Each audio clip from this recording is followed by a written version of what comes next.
I've taken over. I've crossed over troubles, no carry over. Won all my battles, thanks to Lord Jehovah. Fatality, Satan, you've lost, game over. My name is Samuel Gabriels. I'm a flutist, a rapper, a pianist, and a swimmer. And also a member of the AAC party and a member of the TIB movement. All the way from Ikeja City, Lagos, I bring you Dr. Unjakere Damages. Welcome to the show. My name is Dr. Damages. We're coming to you from the greatest city in the world, New York City! Yeah, New York City is so great that we sent a second conman to Washington, D.C. What? In a desperate effort to record the first conman. Take a look. I am ashamed because I know what Mr. Trump is. He is a racist, he is a con man, and he is a cheat. Wow! In Nigerian English, we put it this way. Another con man buries him. How? Doctor! The days of the con men are coming to an end. It's almost over. It's almost over. Okay. Forget about America. Forget about America today. Forget about America today. This is a special edition of Dr. Damages. Yes, show. It features the miracle of the resurrection of a dead president. How? Jubri! What? It's commanding life. Rise up! That is not what I want you to show them. In any case, is that not from a movie? No? It was real? Yep. I've been told that it was Prophet Alpha Lucan of Hallelujah Ministry. Hallelujah Ministry, Doctor. Waking up a dead man. Hallelujah Ministry. He was one of those made for TV Hallelujah moments. That failed. Pay-per-view miracle. For hire. Did I hear that he was his long-term cameraman that he resurrected? Wow. Still, it was such a big deal. It is like Dino Melaya resurrecting the career of long-term friend. Audio guy they talk. Bukora. That's the kind of thing. I understand that the authorities in South Africa have arrested the dead and the resurrected man. But not the pastor who performed the miracle. Wow.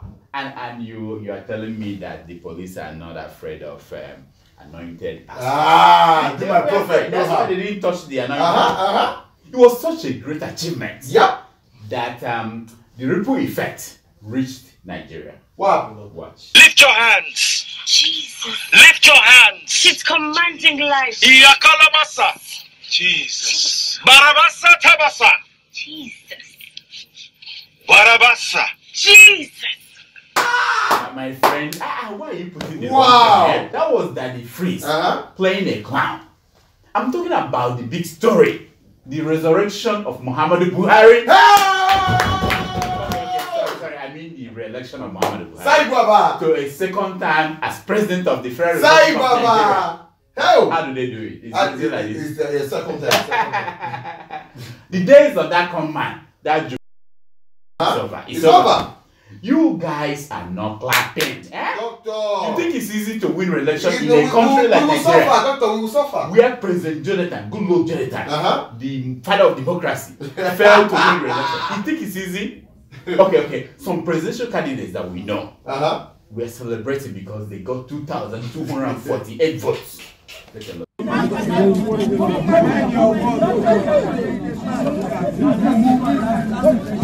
2,200. Oh my God. Buhari won with 4 million votes and you are not celebrating. Are you saying that the 1 million voters in Kano who gave Buhari 1 million advantages over Atiku? No, in Kano. They did not dance in the street. They dance. They dance. Sai Baba. Okay. Maybe they immediately went back to work. No. You know that those millions of people who were coming out during the campaign, they were very busy people. They have things to do other than going out to dance. What about the 500,000 voters in Yobe and Borno? What about them? Who came out en masse to support Buhari? I mean, in their IDP camps, they don't have anything there. They don't have no job. Why are they not out there celebrating and dancing? How? Okay, I got it. Buhari told his supporters during his victory speech not to gloat. Yeah. He said, take it easy, calm down. You know? We are too big for this. well, the only people celebrating Buhari's win were Buhari's supporters who were wearing Oshibanjo's. No. What? Wow. Take a look.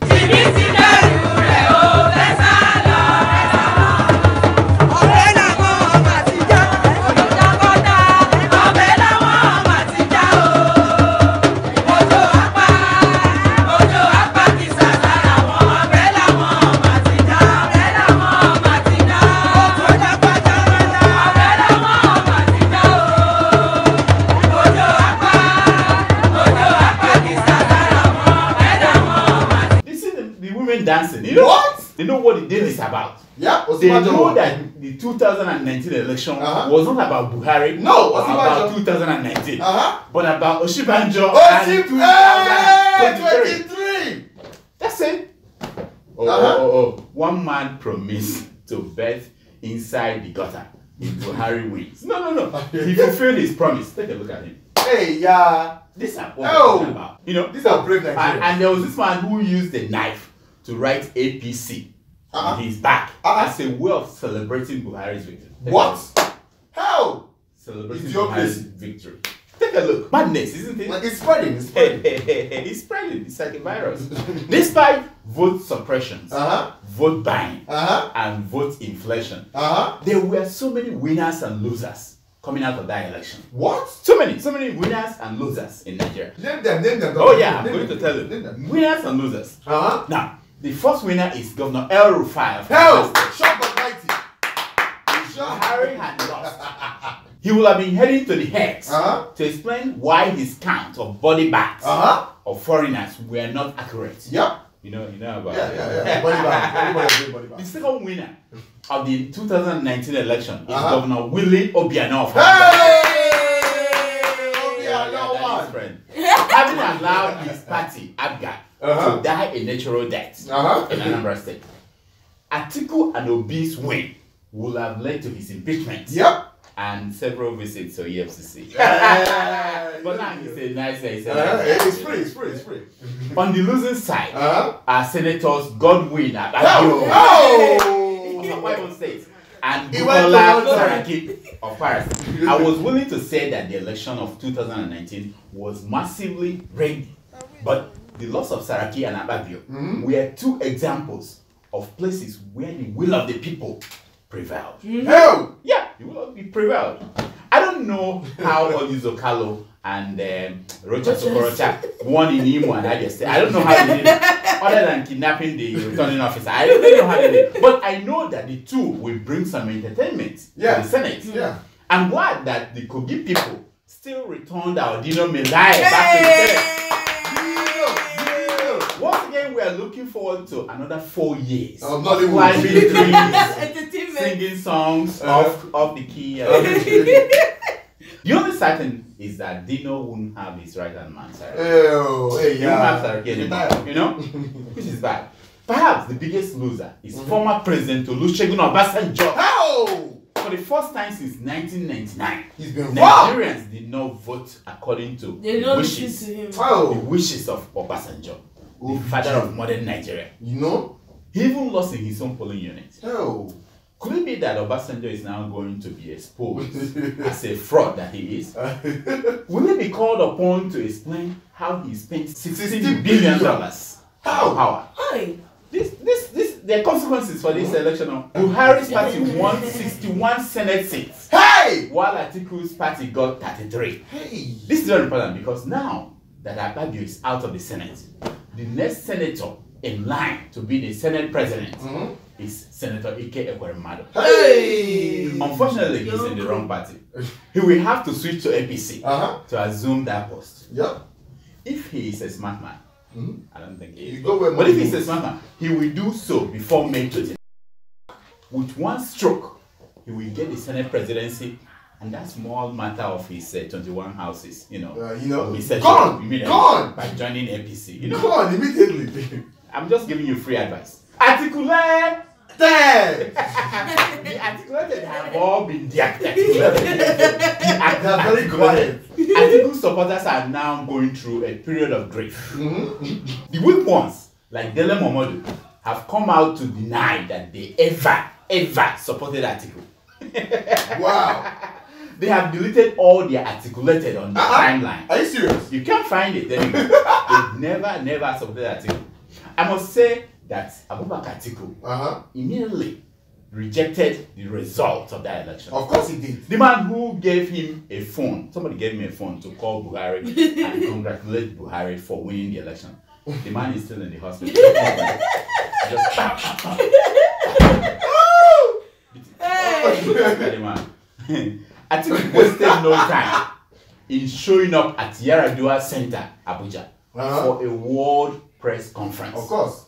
Yep. Watch. And you must recall our party made this observation and complaint before the elections that there were plans to implement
Guards maintain their dominance as Nigerians head to the polls. And as the world watches, the stage is set, but who will succeed in the fight for the House of Rep seat, in the struggle for the Senate, in the battle for the Gubernatorial, and the ultimate contest for the presidency? This is our TV coverage of 2019 elections. Nigeria decides 2019. Tune in on election day for 24-hour coverage. The battle for the souls of the Nigerian electorate is on, with vibrant youth running for presidency and breaking barriers. Will the new breed prevail, or will the old guards maintain their dominance as Nigerians head to the polls? And as the world watches, the stage is set, but who will succeed in the fight for the House of Rep seat, in the struggle for the Senate, in the battle for the Gubernatorial, and the ultimate contest for the presidency? This is our TV coverage of 2019 elections. Nigeria decides 2019. Tune in on election day for 24-hour coverage. The battle for the souls of the Nigerian electorate is on, with vibrant youths running for presidency and breaking barriers. Will the new breed prevail, or will the old guards maintain their dominance as Nigerians head to the polls? And as the world watches, the stage is set, but who will succeed in the fight for the House of Rep seat, in the struggle for the Senate, in the battle for the Gubernatorial, and the ultimate contest for the presidency? This is our TV coverage of 2019 elections. Nigeria decides 2019. Tune in on Election Day for 24-hour coverage. The battle for the souls of the Nigerian electorate is on, with vibrant youths running for presidency and breaking barriers. Will the new breed prevail, or will the old guards maintain their dominance as Nigerians head to the polls? And as the world watches, the stage is set, but who will succeed in the fight for the House of Rep seat, in the struggle for the Senate, in the battle for the Gubernatorial, and the ultimate contest for the presidency? This is our TV coverage of 2019 elections. Nigeria decides 2019. Tune in on Election Day for 24-hour coverage. The battle for the souls of the Nigerian electorate is on, with vibrant youths running for presidency and breaking barriers. Will the new breed prevail, or will the old guards maintain their dominance as Nigerians head to the polls? And as the world watches, the stage is set, but who will succeed in the fight for the House of Rep seat, in the struggle for the Senate, in the battle for the Gubernatorial, and the ultimate contest for the presidency? This is our TV coverage of 2019 elections. Nigeria decides 2019. Tune in on Election Day for 24-hour coverage. The battle for the souls of the Nigerian electorate is on, with vibrant youths running for presidency and breaking barriers. Will the new breed prevail, or will the old guards maintain their dominance as Nigerians head to the polls? And as the world watches, the stage is set, but who will succeed in the fight for the House of Rep seat, in the struggle for the Senate, in the battle for the Gubernatorial, and the ultimate contest for the presidency? This is our TV coverage of 2019 elections. Nigeria decides 2019. Tune in on Election Day for 24-hour coverage.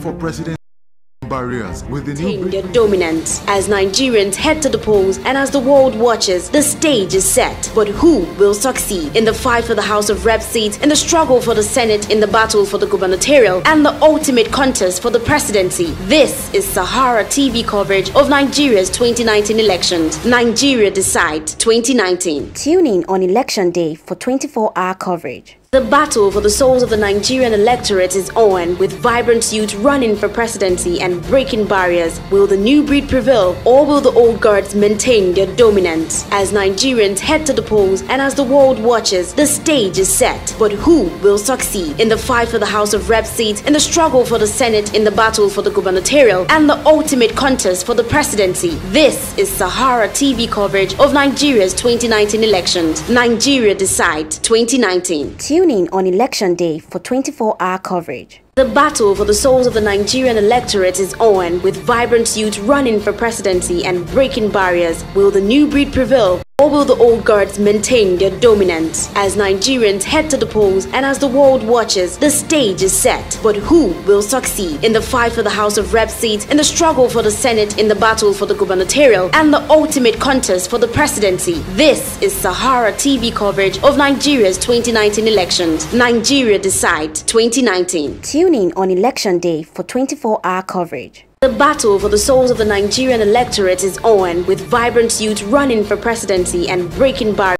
Will the new breed prevail, or will the...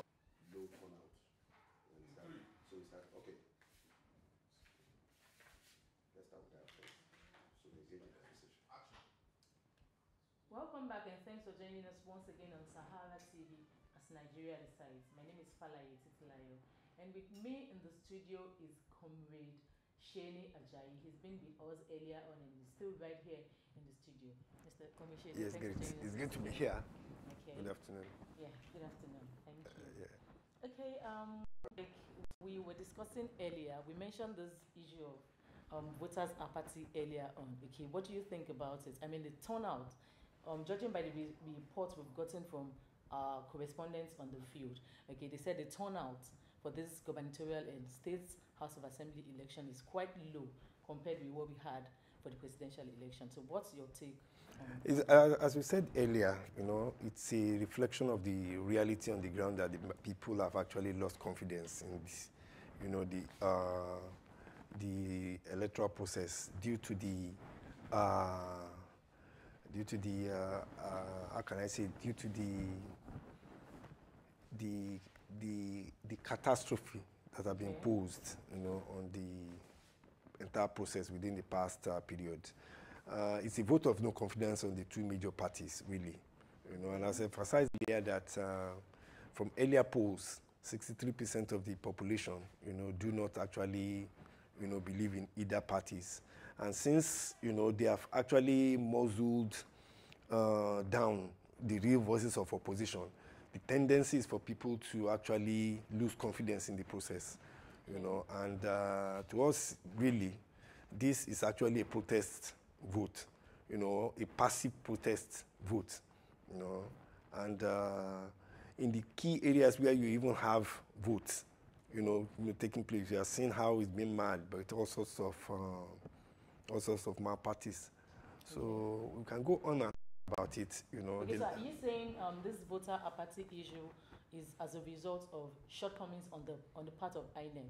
No, well, you know, the way people talk about INEC, as if INEC is an independent entity, you know, INEC is the only thing independent about INEC is the term independent that is there. You know, we are seeing how we have a moribund electoral process, you know, which is quite irresponsible, really. Okay. When you say irresponsible, I mean... When you have, first and foremost, if you look at the notification for this election that we are having now, was given 4 years ago. When you have an agency that was supposed to be set up to organize an election 4 years, and on the eve of the election, or in fact on the very day of the election, is postponed it, making all sorts of untenable claims as regards as the reasons. You know, in under normal condition, the entire INEC should have been disbanded. It's a waste of. So you have that. As a result of the postponement. Yeah, of the postponement is a major. Now, after the postponement, the so-called election that was held, you could say how it was mad with the presidential election, how it was mad with malpractice. Of course, people are still going to court, challenging and things like that. But we also see how we have an unprecedented over 1 million votes that were declared as invalid. And we can see instances, we also have it documented on instances on which people were gagged. You know, we can see violence with states locked down and people were not allowed to vote and things like that. And that process is still going on right now.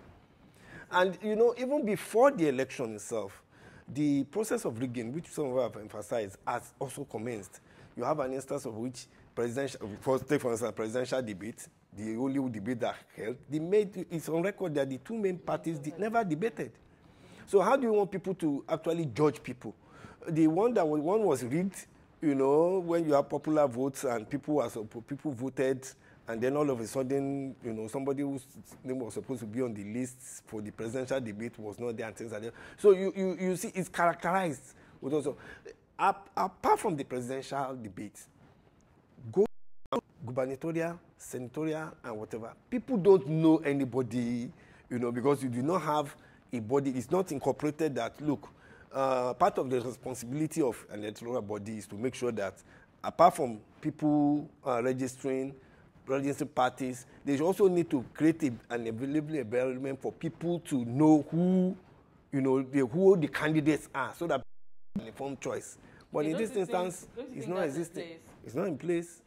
Okay. It's not in place. Okay. Any of the debate that you can see, the main parties don't even, if you don't come, this is quite. So are you saying there has to be a platform whereby every candidate has to be? Yeah, I think it is part of the democratic process upon which, you know, there should be a platform where, you know, it's not going to be dependent on how much you have, that will allow your views to be heard, you know, on a broader basis. And I think, you know, such things need to be put out, no matter how administrative inconvenience it's going to be. Because I need to understand your point. Are you saying, irrespective of your party, as long as you're a candidate for whatever, whether presidential, gubernatorial, whatever, you have to be present at a particular debate for people to... For people to at least assess, you know, such things needs to be put in place. So when you put that, and now combat that with the two main options which are imposed on the people, you know, the APC and the PDP, you will know that the performance of the two, either way, you know, you lose. That's the situation we find ourselves in. You know, and the organ that they put in place to organize the election itself is defective. So what is going to be the likely reaction? Our party. Okay. So those are your points. Those are your views about the voters our party were experiencing. Yeah, so it does.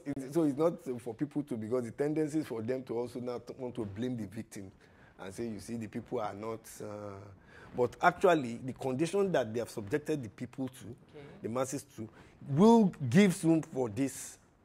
So you don't think security issue has come to play, has anything to do with this? Security, it's part of it. When you talk about security, security is to guarantee security, but that is not what is in place. You know, from the reports coming from several parts of the country, it is the security forces that are. Just yesterday, we saw a clip upon where people are being chased about with guns in Rivers State. Yet we don't know what. The last election also, we saw people being chased with guns. You know, and reported cases of soldiers forcing INEC officials to make declarations are still there. In fact, essentially, when we look at the whole thing, you know, under a normal condition, you know, the entire election needs to be cancelled. Under normal, really, if you want to be, if you really want to be fair, you know, you will have to. This is not an electoral process. I mean, this issue of violence was experienced in, say, would you say, like, not even up to one, on a scale of 10, not even up to 1 out of, I mean, the war. No. Yeah. So why would you say the election should be cancelled based on there was violence in, I mean, few places? I don't think so, because when we look at the thing holistically, you mention a state, you mention violence. You know, mention Lagos State. What happened in Lagos State? In Oshodi, 27 ballot boxes. Oloshodi alone, 27 ballot boxes were smashed. Okota and Co, we don't yet have the figures. You know, and in fact, when you put it into, and when you see the kind of assault that currently develops, where people or Lagosians of non-Yoruba descent are being harassed, is part of it. You know, so that is one part. Go to Ogun State, same. Go to, before we now talk about the east and south, you know, and then centers where there is a civil war going on, you know, you see them returning vote. That's what, as regards the last election. So practically everywhere. We are not talking of a cold transition again. You get, we are no longer, you know, a cold transition is an uneventful process. What we are having now is a turbulent transition program. You know, and we really need to fight for our lives with the way we under such a condition. Okay, I understand all of that. You mentioned the issue of invalid votes. Okay, I saw the ballot paper that was used during the presidential and National Assembly elections. Okay, we had a lot of political parties. Okay, and then, you know, each party, I mean, has in front of each party is the box and all that. Don't you think the fact that we had so many invalid votes is as a result of the fact that we had too many political parties and they all had to appear on the ballot box, and then the space was so, I mean, so tiny, I mean, small, that it won't really take a proper thumbprint? I think to use the deficiency of the INEC electoral management, which is actually dictated to, you know, to use their incompetence to create grounds for the notification of registration of political parties cannot be too. It's not acceptable. People have a right. It's a fundamental human right, without condition, that people have a right to associate, to set up political parties.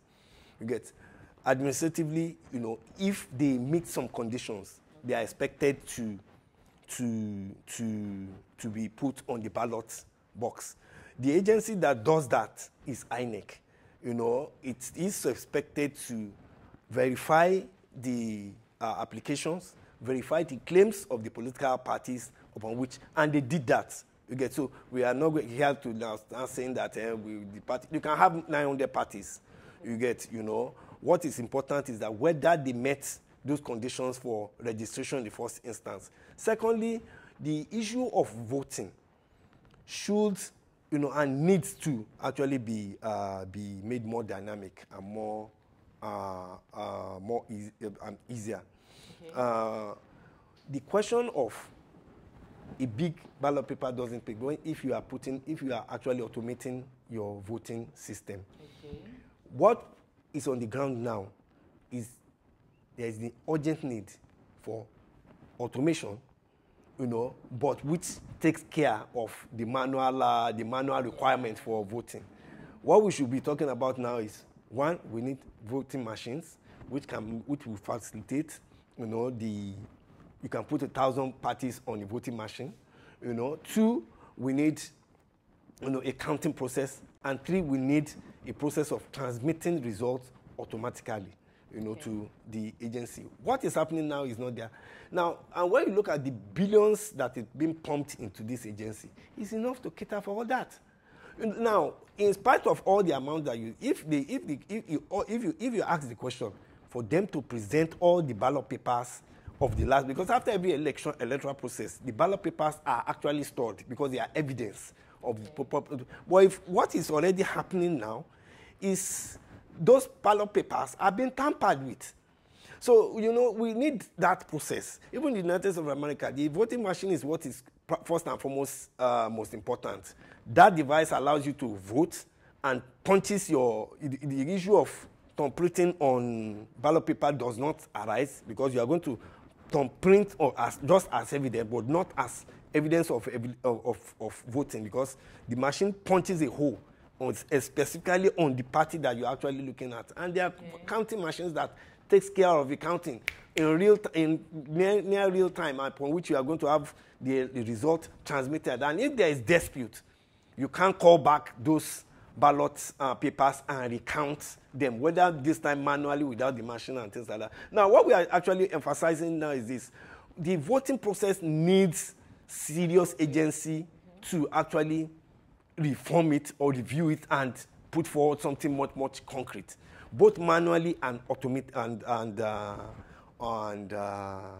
and otherwise, in order to make it easy for people to vote. Not to now blame it, on the number. No, because the right to form political parties is a fundamental human right. We cannot close people's who cannot use administrative deficiency of an agency to now say that you should cancel the right, the fundamental right which people fought for. To get. People are still advocating for independent candidacy. Now, if you have independent candidacy, which means that in the local council where they're having elections, more people will definitely vote. Are you now saying that because of that we are not going? No. Okay. The agents, and these are part of the thing where people talk about, because at times I laugh at people calling for building of institutions. Electoral institution is supposed to be like the 4th tier or 5th tier of government, upon which you have an institution dedicated towards making sure that people's votes count. Okay, thank you very much for pointing out all of those stuff. Let's talk about revolutionary. Okay, I mean, a couple of people have been saying, I've been advocating for Nigeria that Nigeria needs to revolutionize. It needs to revolutionize. Okay, what's your take on that? One, and then another thing is somebody called in earlier and said, somebody called in from Texas and mentioned that Nigeria can never get to the point of revolutionizing that because of our ethnic differences and all of that. So what's your take on that? Well, you see, the issue of revolution is like night and day. Okay. It's a constant. They say that the only thing that is constant is change. Okay. So, and when you get to a particular point where the society is no longer moving forward, the issue of a revolutionary change is always concretely posed. Where we are in Nigeria now, the question of a revolutionary change is, whether anybody likes it or not, is on the agenda. Okay. So it's not because the society has huge burden, so many things to do. Over 90 million people in poverty, industry needs to be built, so many things. But nothing is being done. You know, so whether we like it or not, the objective conditions in Nigeria is rotten for revolutionary change. The question of the ethnic question, which people normally put forward, you see, you can split a people. In Nigeria now, there are close to, when the British was it, there are close to 900 ethnic nationalities. If you want to split people on religion, you can split them in close to 1 million religions. But when you want to split people on class basis, you discover that there are just 2 classes, and every ethnic nationality is split around just 2 classes. So you know the people, who are the victims, they speak the same language in spite of the fact that they speak different dialects, you know, different, you know, they actually understand, you know, and that's why you see when people from the same class bond, they bond without any question. But it's usually the elite. For instance, you know, the attack on Igbos, you know, in Lagos, you know, of Lagosians from southeast origin, in Lagos, is spearheaded not by, but by those who are actually benefiting from the, you can see it's not, it's sponsored by it. It's a sponsored attack, and the reason why they need to sponsor this is because they fear the unity of the people, and the unity, people tend towards unity. So anytime they fear that, they now start injecting all sorts of religious, ethnic, and things like that. So that's in itself. But when the time comes, which is what we tag as a subjective factor, there are 2 factors for revolutionary, you know, explosions. The objective one is rotten, but the subjective one, which is a leadership, a clear leadership, you know, that understand the issues at stake, you know, which, you know, who give up providing leadership.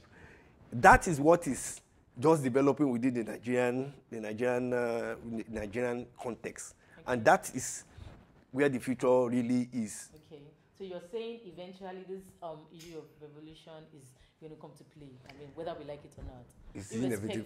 Of whether you like it or not. Don't worry yourself. It's not easy. Look, we know where we are many months ago. Okay. If somebody will be telling me that we'll be having new political movements that will shake the system, you know, many people will question it. If somebody will be saying that many months ago that the age limits will be reduced, I'm sure. And in 1999, if somebody was telling you that there will be more than 3 parties in Nigeria, they will dispute it. But this is where we are. And if you go backward during the years of military rule, people are saying that the military rule is inevitable, is this.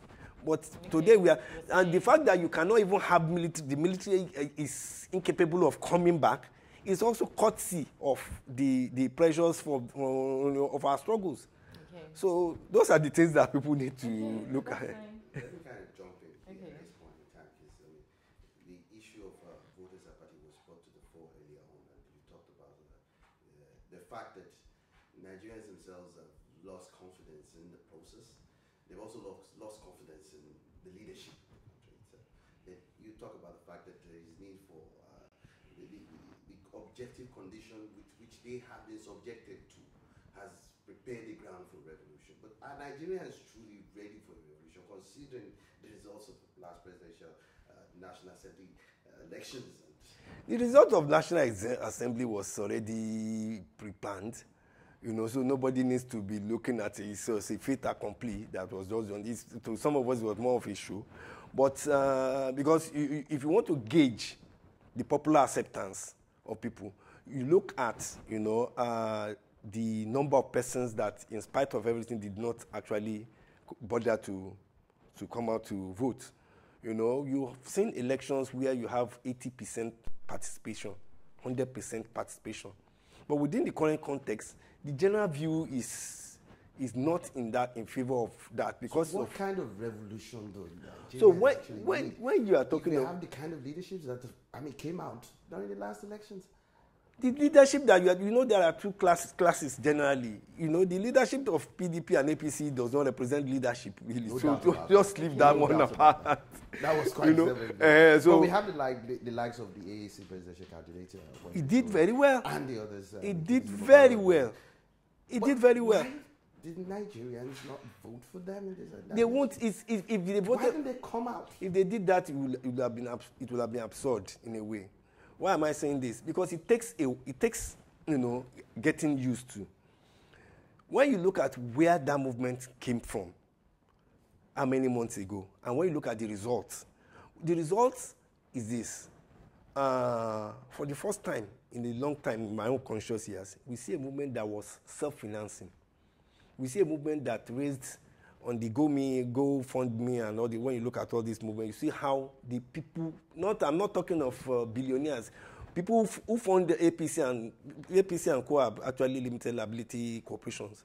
But these are corporations, this movement developed from people's contributions, which in itself is a level of voting, a level of popular support, Then you also saw what these elements do during the voting days. If you are going to make an attempt to vote, you will see what I'm talking. I'm sure people will have experienced it, where you see APC and PDP, they are agents, everything is on the ground, and you see people, in spite of that intimidation, go to and exercise their vote and vote for somebody that is not within the two mainstream. It tells you that a qualitative development is actually developing within the Nigerian society. It's a matter of time before it blows up, and it's just because all the promises, again, we are going in for another 4 years of hell.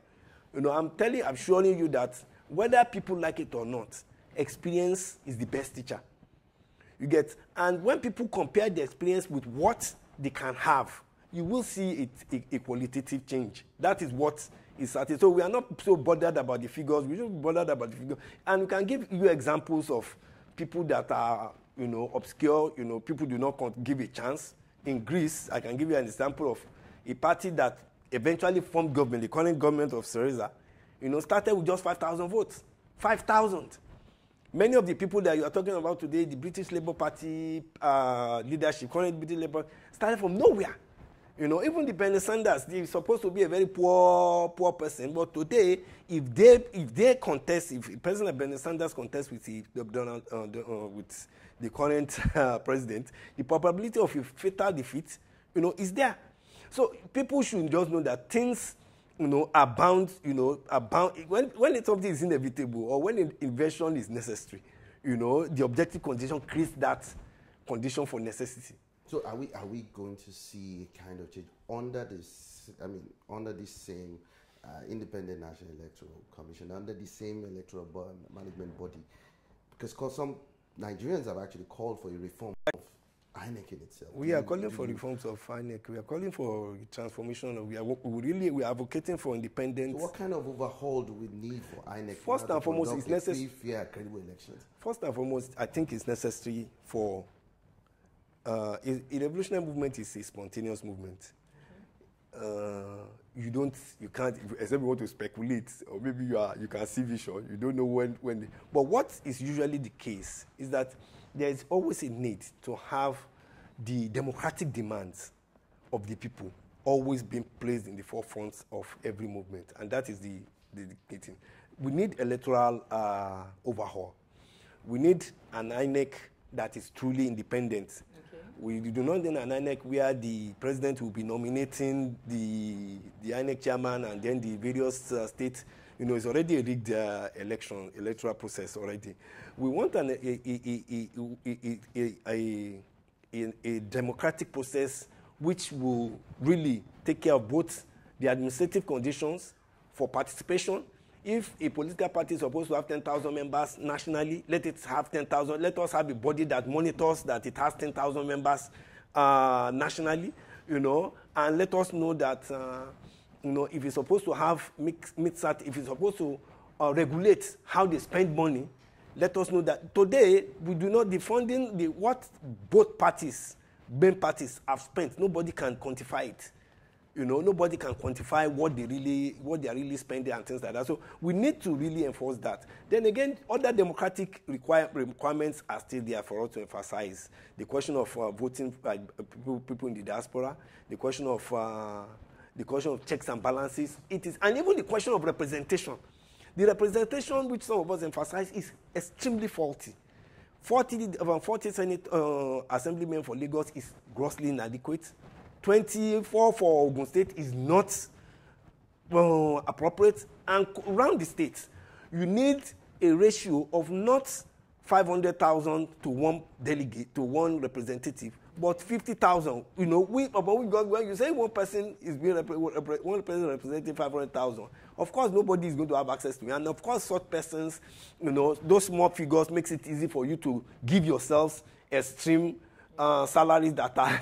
Okay, I understand all of that. Yeah, we have some reactions on social media, Twitter precisely, and I would like to read one or two. This particular one caught my attention.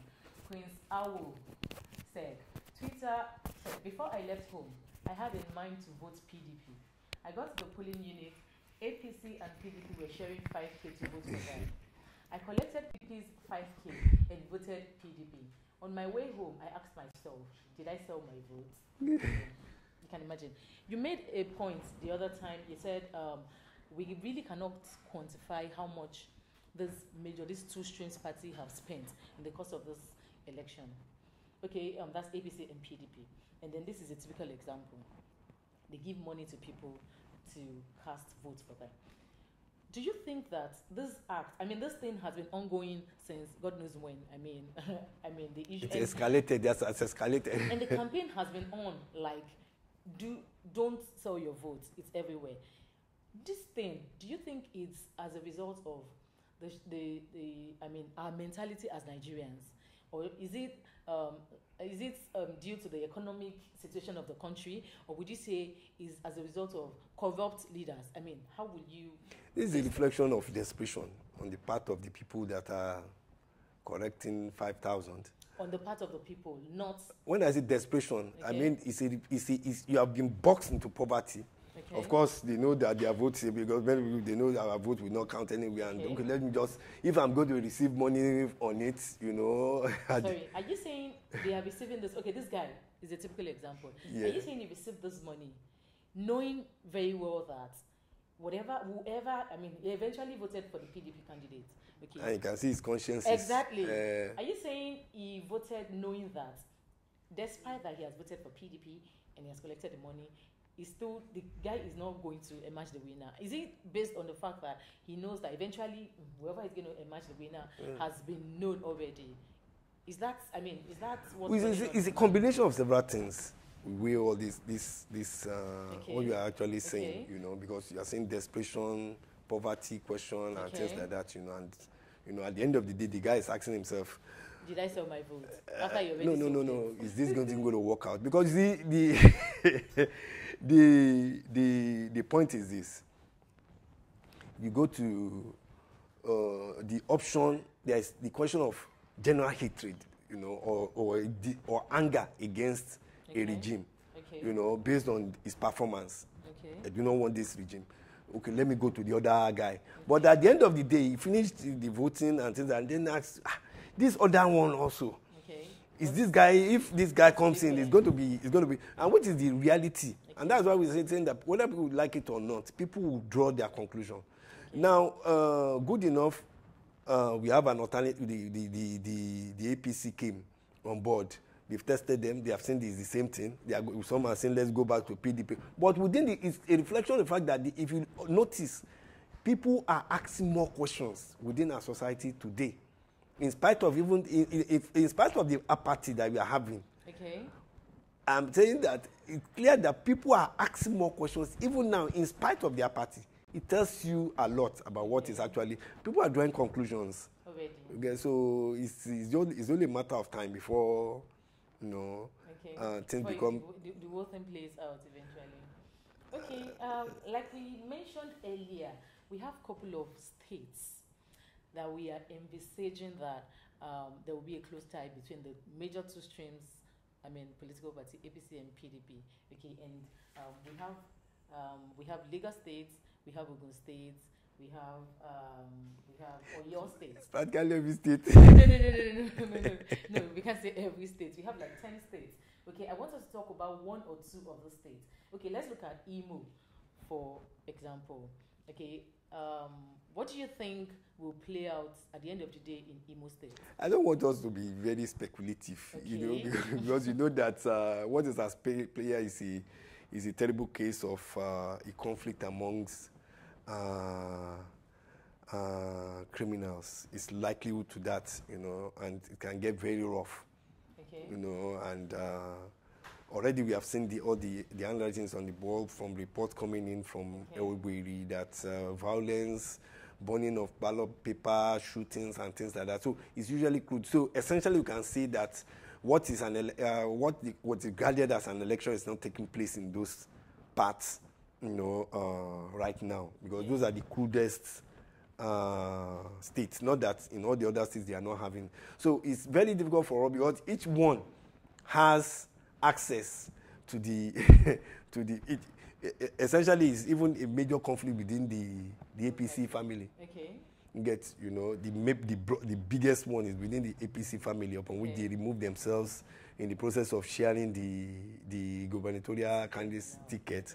And not that they are actually planning on having a democratic election in the first instance. So both sides are well prepared to rig. So in the contest amongst riggers, it's quite difficult to say that, yes, I'm going to predict that this person is going to be the fastest rigger. So within that context, quite a challenge, really, So anyway, the people of Imo State are going to lose. Okay, I get your point. Now let's look at Ogun State. I mean, we have it that Governor Bukoyamusu and the wife are waiting to cast their votes at Ward 6 Unit 8. They would have casted it by now. Hope so. The fact that the sitting governor, Ibukule Amosun, belongs to a different party and is, in support of a candidate in another party, that's in another party. Don't you think that is? What's your take on it? It's the same thing with Imo. Yes, exactly. My point. It's the same thing with Imo. So, and you're going to have the same. Don't forget that that's where Buhari was stoned with bottled water. Yeah, in Ogun State. So they are going to have the same results. Okay. The result is going to be now the you same. think they're going to have exactly what they had for the presidential election, or the presidential election? The presidential elections. Okay. They had a unified agenda. Okay. For the presidential, the both wings campaigned for. But in the case of the gubernatorial, it's a bit more. It's more complicated. To your campo is there. That's what happened, and it's not. It's even across the board. Under PDP, don't forget both of them are in crisis at the same time. Okay. These are crises of the generation, really. PDP, you have one of the chieftains of PDP in Ogun State declaring for APC candidates, and outright, this is what is called, this is supposed to be an anti-party. Exactly. The other side also, you have, the Amosu declaring for a person who is not a member of APC. So serious conflict of interest. Okay. And it's on, what is the foundation? It's greed. Exactly. And self-interest. Okay. It has nothing to do with building in Ogun State. Okay. The people of Ogun State are not are just spectators within this within this war among greedy people. Okay. Don't you think that there should be probably a sanction for such? When you're involved in anti-party activities, don't you think there should be in their constitution? You see, one thing that we emphasize: when the ruling elite can no longer uphold their own law, the law they made, know that these are conditions on which they have to exist. There's a class. The conditions are well stated in all their constitutions. Even in the Nigerian constitution, there are conditions that are, but they are incapable of enforcing it. Okay. It's part of the organic objective, weakness of their class right now. Okay. So if you are doing anti-party, you are supposed to be. But when they said that you are doing anti-party, what moral rights do you have to? Because you yourself are also doing the entire the thing. So you don't have a moral justification to actually say come out and be principled. Okay, it's really interesting. I'm waiting to see how the election process in Imo State and Ogun State in particular turns out eventually. Well, you should also look at the case in Sokoto. The Sokoto I'm interested in Sokoto. You're more interested in Sokoto. It's just a matter of time. We'll be going on a break now, and we will be back with more updates on the ongoing gubernatorial election and State House of Assembly elections. It's Sahara TV. Please stay tuned.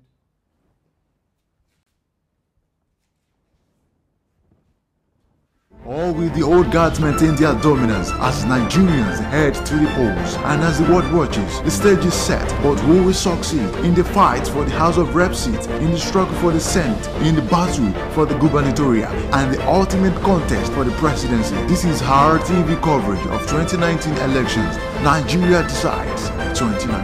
Tune in on election day. Guards maintain their dominance as Nigerians head to the polls, and as the world watches, the stage is set. But who will succeed in the fight for the House of Rep seat, in the struggle for the Senate, in the battle for the Gubernatorial, and the ultimate contest for the presidency? This is Sahara TV coverage of Nigeria's 2019 elections. Nigeria decides 2019. Tune in on election day for 24-hour coverage. The battle for the souls of the Nigerian electorate is on, with vibrant youth running for presidency and breaking barriers. Will the new breed prevail, or will the old guards maintain their dominance? As Nigerians head to the polls, and as the world watches, the stage is set. But who will succeed in the fight for the House of Rep seat, in the struggle for the Senate, in the battle for the Gubernatorial, and the ultimate contest for the presidency? This is Sahara TV coverage of Nigeria's 2019 elections. Nigeria decides 2019. Tune in on election day for 24-hour coverage. The battle for the souls of the Nigerian electorate is on, with vibrant youth running for presidency and breaking barriers. Will the new breed prevail, or will the old guards maintain their dominance? As Nigerians head to the polls, and as the world watches, the stage is set. But who will succeed in the fight for the House of Rep seat, in the struggle for the Senate, in the battle for the Gubernatorial, and the ultimate contest for the presidency? This is Sahara TV coverage of Nigeria's 2019 elections. Nigeria decides 2019. Tune in on election day for 24-hour coverage. The battle for the souls of the Nigerian electorate is on, with vibrant youth running for presidency and breaking barriers. Will the new breed prevail, or will the old guards maintain their dominance? As Nigerians head to the polls, and as the world watches, the stage is set. But who